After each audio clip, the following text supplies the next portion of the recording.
dakwahnya orang NU itu mubasir, dan dakwah yang menyenangkan di Indonesia itu ada di Ahlus Sunnah wal Jamaah yang jamiahnya namanya Nahdlatul Ulama. Sementara sebaliknya mundir itu nakut-nakuti, banyak ngasih peringatan, itu di Indonesia identik dengan Wahabi. Menyenangkan itu NU, yang sukanya nakut-nakuti Wahabi, sukanya nakut-nakuti Wahabi. Wahabi itu di Indonesia identik, Wahabi itu di Indonesia identik dengan PKS. Bismillahirrahmanirrahim. Assalamualaikum warahmatullahi wabarakatuh. Alhamdulillah, Allahumma sholli ala nabiyyina Muhammad wa ala alihi wa sahbihi ajma'in. Teman-teman sekalian, semoga selalu sehat serta semangat selalu dan sukses selalu teman-teman sekalian.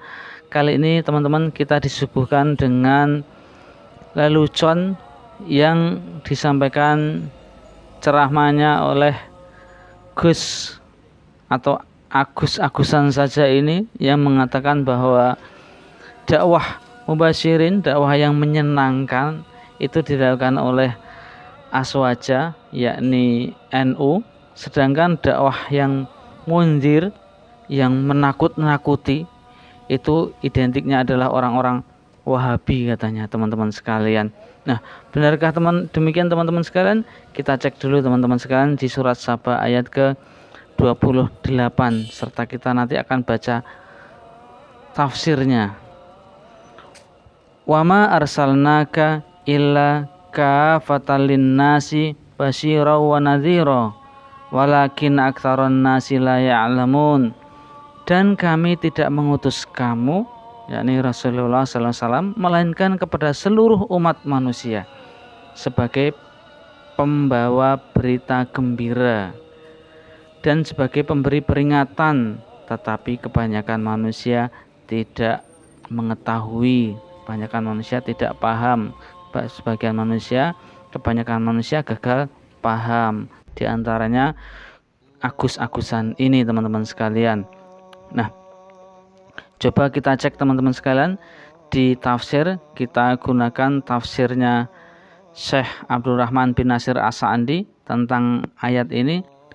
Allah memberitakan bahwasanya tidaklah dia mengutus Rasulnya Muhammad SAW melainkan agar menyampaikan berita gembira kepada seluruh manusia tentang pahala dari Allah dan menyampaikan kepada mereka amal perbuatan yang dapat mengantarkan kepadanya dan memberi peringatan akan azab Allah, lalu mengabarkan tentang amal yang mengantarkan kepadanya.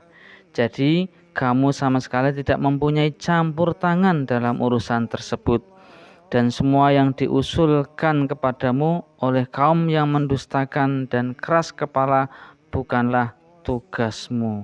Itu semua ada di tangan Allah. Tetapi kebanyakan manusia tidak mengetahui. Maksudnya mereka sama sekali tidak mempunyai ilmu yang sahih.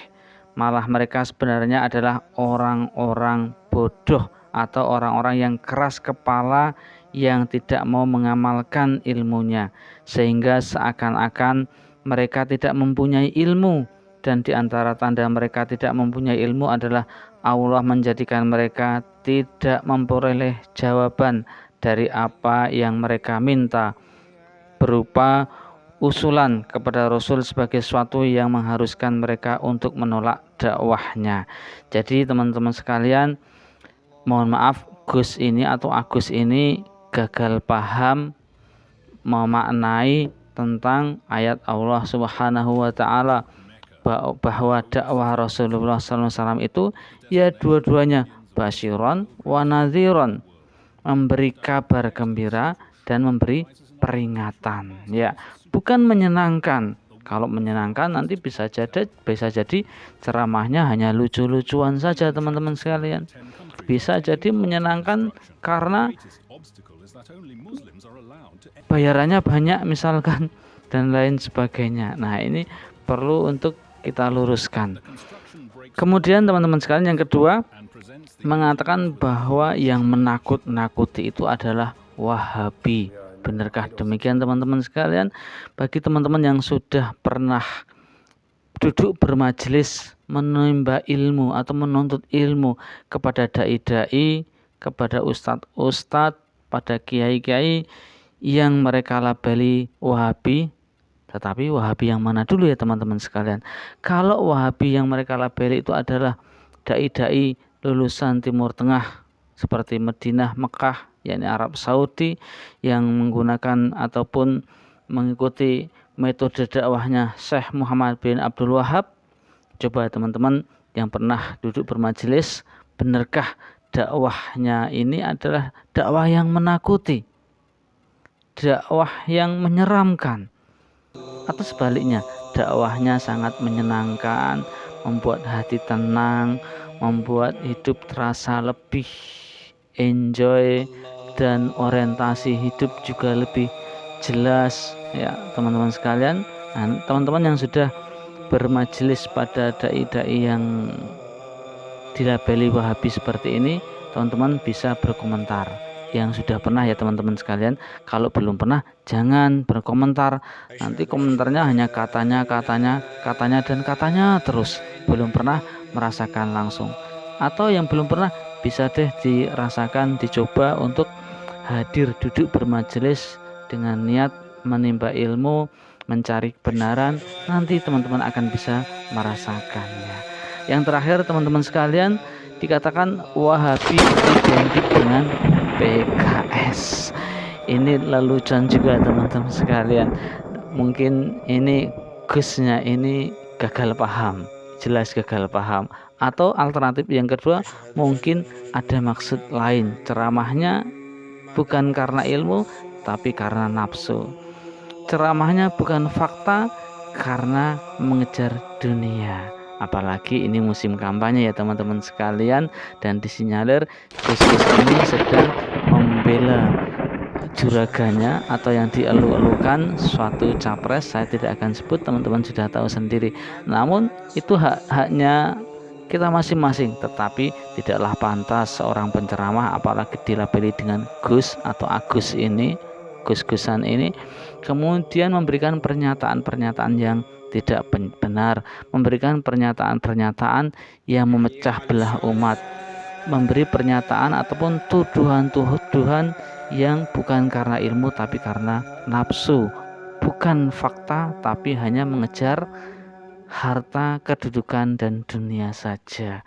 Maka teman-teman sekalian, untuk tidak mudah terprovokasi ya, apalagi ada kabar nih teman-teman, Gusnya ini sudah ditantang oleh seorang ketua PKS, katanya dari mana, ketua PKS mana itu menantang juga teman-teman sekalian ya. Nah, mungkin Gus ini akan menyanggupi tantangan debatnya. Benarkah bahwa apa yang disampaikan itu benar? Tapi kalau kita tidak perlu tantangan teman-teman sekalian, kita berdalih pada Al-Quran, kemudian tafsir para ulama, kemudian yang dipahami para sahabat tentu saja, dan ulama-ulama yang mengikuti setelahnya. Semoga bermanfaat teman-teman sekalian, dan sukses selalu. Dan silahkan yang belum subscribe bisa subscribe teman-teman sekalian, dan kita doakan semoga teman-teman semua, kita semua bisa berkunjung ke Tanah Suci untuk melaksanakan ibadah haji dan umroh bersama keluarga dan bersama sahabat-sahabat dan bersama orang-orang yang kita cintai, kita sayangi tentu saja teman-teman sekalian. Semoga dimudahkan dan bisa berulang kali untuk umroh. Allahumma amin. Wassalamualaikum Muhammadin wa ala alihi wa sahbihi ajmain. Assalamualaikum warahmatullahi wabarakatuh.